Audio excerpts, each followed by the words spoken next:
The San Diego Police Department stops hundreds of people a day, and under a new state law, they now have to ask multiple questions about every one of those encounters, like what was the person's race, ethnicity, gender, and why did you stop them?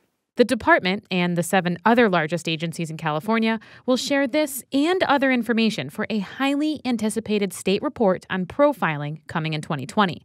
But local groups are awaiting a city-level analysis from the San Diego Police Department. So we hear it from community members all the time about how they have experienced racial profiling. That's Christy Hill with the local chapter of the ACLU. The organization had pushed elected and police officials for a local review of the new state-required information. To require an annual independent racial impact report to be presented to the City Council, analyzing the data collected under the new state law. Hill points out it wouldn't be the first analysis of stops by San Diego police. A 2016 San Diego State University review of traffic stops showed Hispanic and Black drivers were searched at a higher rate than whites, but had contraband less often.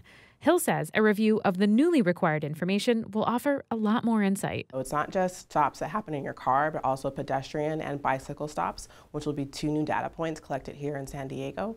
And we want to know, are there disparities for which groups, and and most importantly, what is the department doing to address those disparities and to end any profiling that's occurring. San Diego Police Lieutenant Jeff Jordan says the new data mandated under the law is far more than what it had voluntarily collected in the past. The data that we collected for the last 18 years is nowhere near as robust, comprehensive, complex as this data. And that means a lot more information to assess. Jordan says the department is still strategizing how exactly it'll conduct the local analysis. We're going to have some researchers who will hopefully come on board. They're going to say, are we asking the right questions? Do we now know with all this information if we're really looking at it and we're really asking the right question to help us give us the insights that we want? So to your point, I would agree, yes. I would say that a more detailed analysis on what we can do potentially with all this data is still being formulated. In the meantime, the department shared the raw data with the city to post on San Diego's website.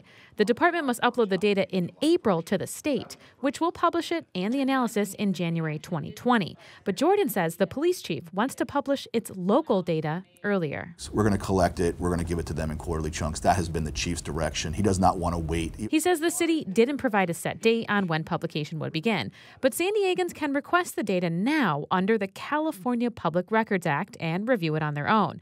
However, San Diego State University researcher Joshua Channon took a look at the data and worried the average person may not be able to draw meaningful conclusions. As somebody who's interested in this issue, who may not be trained in statistical analysis,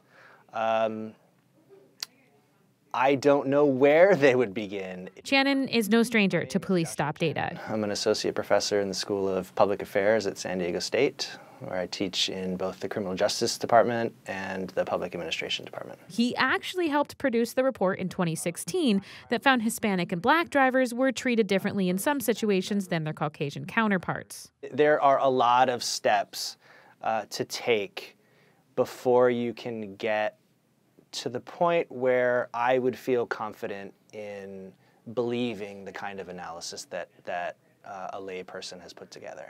But Channon says reviewing the data can still provide the public details about who the police are stopping and why. And he says its release shows the department is taking positive steps toward transparency. The San Diego Police Department doesn't have an exact timeline for the local analysis, but Jordan says the department is in talks with academic researchers for assistance and is hiring an analyst to help with the RIPA data. Tarryn Mento, KPBS News.